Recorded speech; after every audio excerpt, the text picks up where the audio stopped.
कहानी की शुरुआत में एक बच्चे को दिखाया जाता है जिसका नाम सरू है।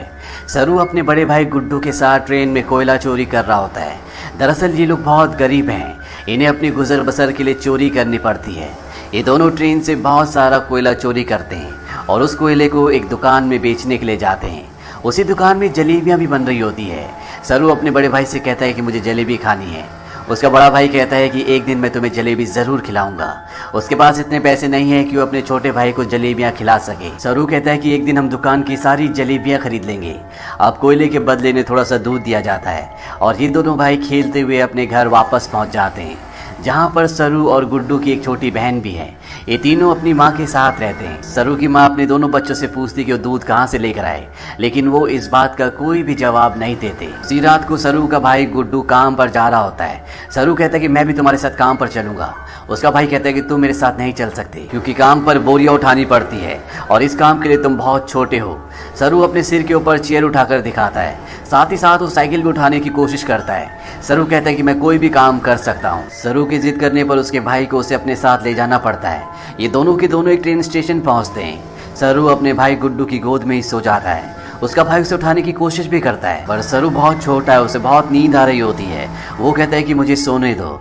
सरू का भाई गुड्डू उसे एक बेंच पर लिटा देता है और कहता है कि मैं कल सुबह काम कर कर वापस लौट जाऊंगा, तुम यहीं पर रहना। जाने से पहले सरू अपने भाई को कहता है कि जब तुम लौटोगे तो जलेबी लेकर आना।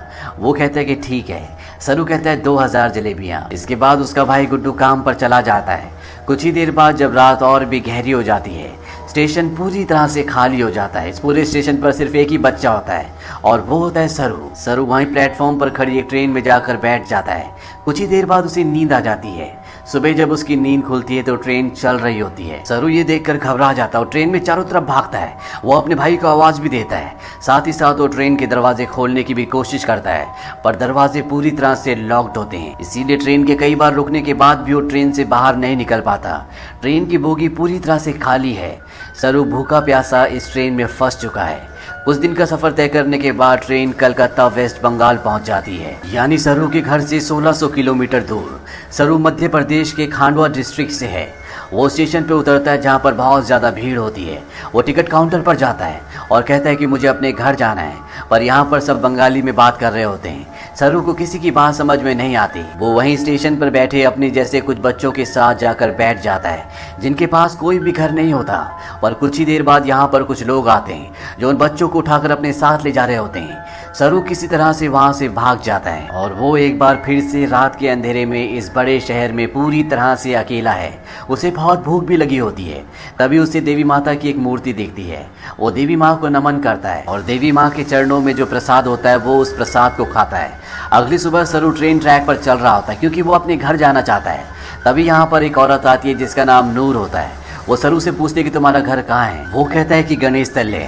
ये मध्य प्रदेश में इतना छोटा गांव होता है जिसके बारे में किसी को कुछ नहीं पता होता। नूर उसे अपने घर ले जाती है, उसे खाना खिलाती है, नहलाती है। वो कहती है कल सुबह एक आदमी आएगा जो तुम्हारी मदद करेगा, वो तुम्हें तुम्हारी मम्मी से मिलवा देगा। अगली सुबह यहाँ पर रामा नाम का एक आदमी आता है। वो सरू की पूरी बॉडी चेक करता है और नूर को धीरे से कहता है कि तुमने बहुत अच्छे से काम किया। उन्हें ऐसी लड़के की तलाश थी। सरू को इन दोनों पर शक हो जाता है, इसीलिए वो मौका देकर इस घर को छोड़कर भाग जाता है। सरू अपने कई दिन हावड़ा ब्रिज के आसपास गुजारता है। उसे हमेशा अपनी मम्मी की याद आती है कि किस तरह से उसकी मम्मी पत्थर तोड़ा करती थी और वो अपनी मम्मी की मदद किया करता था। सरू अपनी मम्मी से बहुत प्यार करता है पर अब वो यहाँ से 1600 किलोमीटर दूर है जिसके बारे में सरू को कुछ भी नहीं पता। सरू को इसी तरह से यहाँ पर 2 महीने बीत जाते हैं और एक सुबह जब बारिश हो रही होती है तो वो एक कैफ़े के बाहर बैठा होता है। कैफ़े के अंदर एक लड़का कॉफ़ी पी रहा होता है और बाहर से सरू उसकी नकल उतार रहा होता है। वो लड़का बाहर आता है और सरू को कुछ खाने के लिए देता है। इसके बाद वो सरू को अपने साथ पुलिस स्टेशन ले जाता है। वो बताता है कि इस लड़के को बांग्ला बोली नहीं आती है, हिंदी में बात करता है। जब मैंने इससे पूछा कि कहाँ से है तो इसने बताया कि ये गणेश तल्ले से है। इस जगह के बारे में ना लड़के को ना ही पुलिस वाले को कुछ पता होता है क्योंकि ये मध्य प्रदेश में एक बहुत छोटा सा गाँव है। लड़का सरू से उसकी मम्मी का नाम भी पूछता है। सरू कहता है कि मेरी मम्मी का नाम अम्मी है। दरअसल उसे अपनी मम्मी का नाम नहीं पता होता। पुलिस उसके पेरेंट्स को ढूंढने की बहुत कोशिश करती है पर सरू के घर का, उसके गाँव का, उसके परिवार परिवार का कुछ भी पता नहीं चलता, इसीलिए पुलिस उसे एक अनाथ आश्रम में भेज देती है। सरू 3 महीने वहाँ पर गुजारता है और 3 महीने के बाद सरू से एक लेडी मिलने आती है जिसका नाम मिसेस सूद होता है। वो सरू को बताती है कि पिछले 3 महीनों से हम तुम्हारी अम्मी को, तुम्हारे परिवार को ढूंढने की कोशिश कर रहे हैं, पर कुछ भी पता नहीं चला। हमने न्यूज़पेपर में इश्तेहार भी दिया, जिस न्यूज़पेपर को हर रोज 1.5 करोड़ लोग पढ़ते हैं, पर इसका भी कोई फायदा नहीं हुआ। सरू कहता है कि मेरा घर यहाँ से बहुत दूर है, मैं अपनी अम्मी के पास, गुड्डू के पास जाना चाहता हूँ। मिसेस सूद कहती है कि हमने हर जगह तलाश करने की कोशिश की, अब इंतजार का कोई फायदा नहीं है। एक ऑस्ट्रेलियन कपल है जो तुम्हें अडॉप्ट करना चाहता है, वो बहुत अच्छे लोग हैं, उनके साथ तुम बहुत खुश रहोगे, तुम्हें ऑस्ट्रेलिया जाना होगा। इसके बाद मिसेस सूद सरू को अपने साथ अपने घर ले आती है, जहाँ पर कुछ और बच्चे भी होते हैं। मिसेस सूद सबको इंग्लिश के वर्ड, टेबल मैनर से सब कुछ सिखाती हैं और अब सरू को ऑस्ट्रेलिया भेज दिया जाता है, जहाँ पर मिस्टर जॉन और उनकी वाइफ सू, जिन्होंने सरू को अडॉप्ट किया होता है, उसे देखकर वो बहुत खुश होते हैं। सरू को ये अपने घर ले आते हैं। छोटे से मिट्टी के घर में रहने वाला सरू जब इस घर को देखता है तो वो पूरी तरह से हैरान होता है, साथ ही साथ वो बहुत गुमसुम भी होता है, क्योंकि ये देश, यहाँ की हवा, मिट्टी सब सरू के लिए पूरी तरह से नए हैं। सरू की मॉम, जिसका नाम सू है, जिसने सरू को अडॉप्ट किया है, वो सरू से इंग्लिश में कहती है कि मुझे पता है कि तुम्हारा सफ़र इतना आसान नहीं था, तुम मुझे इस वक्त कुछ नहीं बता सकते, पर एक दिन तुम मुझे सब कुछ बताओगे। सरू धीरे धीरे इनकी भाषा, इनका रहन सहन सीखना शुरू कर देता है। बहुत जल्द वो इन सब के साथ कंफर्टेबल हो जाता है। मिस्टर जॉन और उनकी वाइफ सू सरू से अपने बेटे की तरह प्यार करती है, वो उसकी ज़िंदगी में किसी तरह की कोई कमी नहीं होने देते। 1 साल बाद ये एक और बच्चे को अडॉप्ट करते हैं जो इनके साथ एडजस्ट नहीं हो पाता, वो अपने आप को नुकसान पहुंचाना शुरू कर देता है, पर मिस्टर जॉन और उनकी वाइफ इस बच्चे को कंट्रोल करने की, समझाने की कोशिश करते हैं, क्योंकि वो इसकी मदद करना चाहते हैं। उसी रात को मिसेस सू रो रही होती है। सरू उनके पास जाता है, उनके आंसू पोंछता है और उनके गले से लग जाता है, यानी कि अब उसने पूरी तरह से उन्हें अपनी मॉम मान लिया है। धीरे धीरे वक्त बीतता और 20 साल बीत जाते हैं। सरू अब बड़ा हो चुका है। मिस्टर जॉन और उनकी वाइफ, जो सरू के मॉम डैड है, उनको सरू पर गर्व होता है। वो होटल मैनेजमेंट की पढ़ाई करने के लिए मेलबॉर्न जा रहा होता है। वो अपने उस भाई से भी मिलता है जिसे मिस्टर और मिसेस जॉन ने सरू के बाद अडॉप्ट किया था, लेकिन ये दोनों एक दूसरे को पसंद नहीं करते। सरू अब होटल मैनेजमेंट की इंट्रोडक्टरी क्लास में पहुंच जाता है, जहां पर सब अपने बारे में बताते हैं। सरू कहता है कि वो अपना होटल खोलना चाहता है, साथ ही वो ये भी बताता है कि वो इंडिया में कैलकाटा से है। इसके बाद यहाँ पर जितने भी स्टूडेंट्स होते हैं वो सब के सब हाउस पार्टी रखते हैं, जहाँ पर सरू भी जाता है। यहाँ बहुत सारे इंडियन स्टूडेंट्स भी होते हैं, इसीलिए यहाँ पर खाने में बहुत सारा इंडियन फूड होता है। और सरू जब वहाँ पर जलेबियाँ देखता है तो उसे बचपन का वो लम्हा याद आ जाता है, जब उसने अपने भाई गुड्डू से जलेबी खाने के लिए कहा था और जवाब में उसके भाई गुड्डू ने कहा था कि वो उसे जलेबी ज़रूर खिलाएगा। सरू ने कहा था कि एक दिन वो सारी जलेबी खरीद लेंगे। सरू को जब ये लम्हा याद आता है तो उसकी आंखों में आंसू आ जाते हैं और वो अपने दोस्तों को बताता है कि वो कैलकाटा से नहीं है, वो किसी और जगह से है। बचपन में वो खो गया था, वो एक ट्रेन में बैठ गया था और जब ट्रेन रुकी तो वो कैलकाटा पहुंच गया था। यहाँ पर एक लड़का उससे पूछता है कि वो ट्रेन में कितने दिन तक था। सरू कहता है 2-3 दिन तक।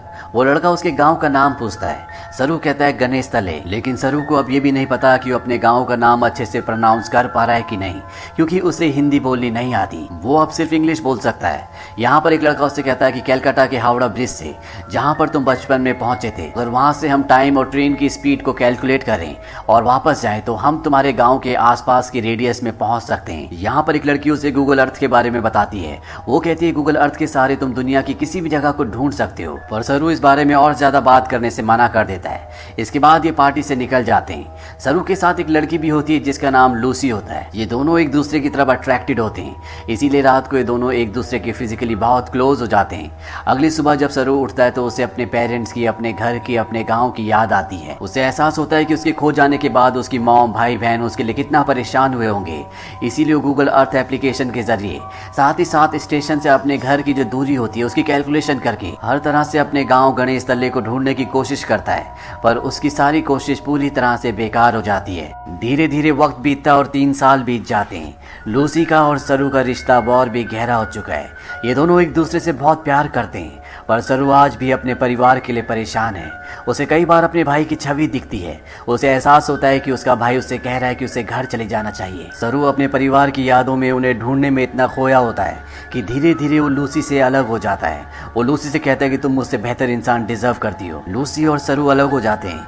कई महीनों के बाद लूसी को सरू जब एक दिन एस्केलेटर पर देखता है तो वो उससे बात करता है। वो लूसी से कहता है कि वो उसे बहुत मिस करता है। इसके बाद एक बार फिर से दोनों एक दूसरे के बहुत क्लोज आ जाते हैं। लूसी सरू से कहती है कि तुम्हें अपनी मॉम के पास जाना चाहिए। उन्हें तुम्हारी ज़रूरत है। सरू अपनी मॉम के पास जाता है जिनकी तबीयत ख़राब होती है। सरू को आज तक ये लगता था कि उसकी मॉम ने उसे इसलिए अडॉप्ट किया क्योंकि वो कभी माँ नहीं बन सकती, पर सू सरू को बताती है कि मैं माँ बन सकती थी, पर मैंने और तुम्हारे डैड जॉन ने डिसाइड किया था कि हम 2 बच्चों को अडॉप्ट करेंगे क्योंकि इस दुनिया में बहुत सारे ऐसे बच्चे हैं जिन्हें माँ बाप की, परिवार की ज़रूरत है। वो सरू को अपने बचपन का एक एक्सपीरियंस भी बताती है।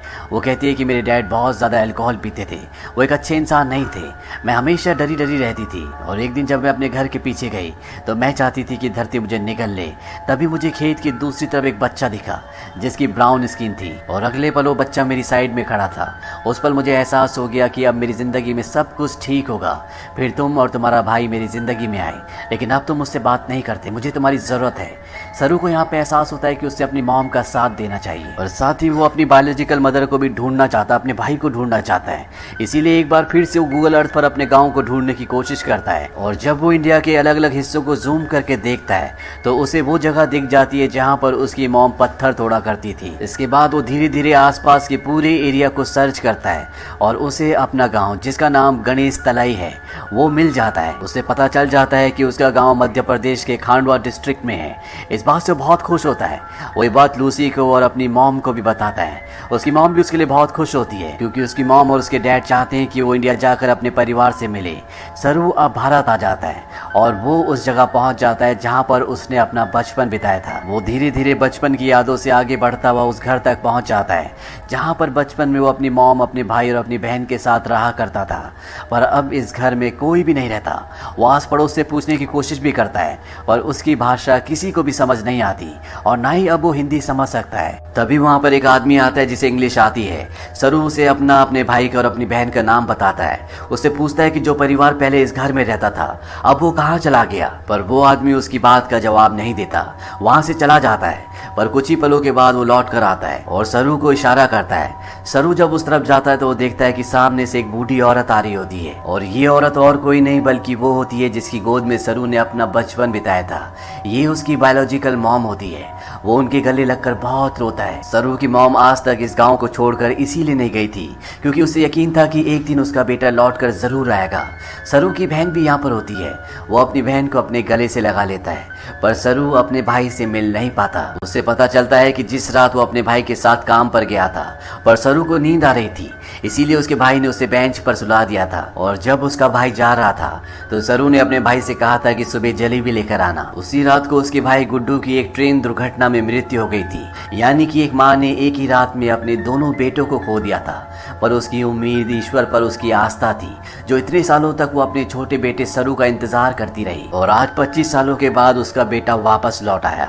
सरू इसके बाद ऑस्ट्रेलिया में अपने मॉम और डैड को कॉल करता है। वो उन्हें बताता है कि मुझे मेरा परिवार मिल गया, पर इससे कुछ भी नहीं बदलता। आज भी आप मेरे लिए वही हो जो पहले थे, आप मेरे मॉम डैड हो। इसके बाद सरू उन सभी जगहों पर जाता है जहां पर वो अपने भाई के साथ खेला करता था, और इन जगहों पर जाकर उसे अपने बचपन की याद आ जाती है जब वो इन्हीं रास्तों पर अपने भाई के साथ चला करता था। सरू को यहाँ पर एक और बात पता चलती है कि उसका नाम सरू नहीं बल्कि शेरू है, जिसका मतलब होता है लायन। अंत में हमें कुछ रियल फुटेज दिखाई जाती है जिसमें सरू के वो माँ बाप जिन्होंने उसे अडॉप्ट किया था वो इंडिया आते हैं। इंडिया में सरू की जो असली बायोलॉजिकल मॉम होती है वो उन्हें अपने गले से लगा लेती है। तो ये थी सच्ची कहानी सरू की। ऑफिशियल रिपोर्ट्स के मुताबिक पता चलता है कि भारत से हर साल 80,000 बच्चे गायब होते हैं, लेकिन उसमें से 1% भी बच्चे ऐसे नहीं हैं जिनकी किस्मत सरू की तरह हो। इसीलिए इस पूरी कहानी, इस पूरी फिल्म के जो हीरो है वो और कोई नहीं बल्कि मिस्टर जॉन और उनकी वाइफ सू है, जो अपने बच्चे पैदा कर सकते थे, पर उन्होंने फैसला किया कि वो अपने बच्चे पैदा ना करके उन बच्चों को अडॉप्ट करेंगे जिनके पास घर नहीं है, ताकि उन्हें एक अच्छा घर मिल सके। अगर इस दुनिया में हर एक इंसान की सोच इसी तरह से हो जाए तो ये दुनिया स्वर्ग बन जाए। तो ये थी पूरी कहानी फिल्म लॉयन की। ये फिल्म सन 2016 में रिलीज हुई थी। IMDb पर इसकी रेटिंग है 8। इस फिल्म का बजट था $12 मिलियन और बॉक्स ऑफिस पर इसने कमाई की थी $141 मिलियन की। उम्मीद करते हैं कि ये कहानी आपको पसंद आई होगी।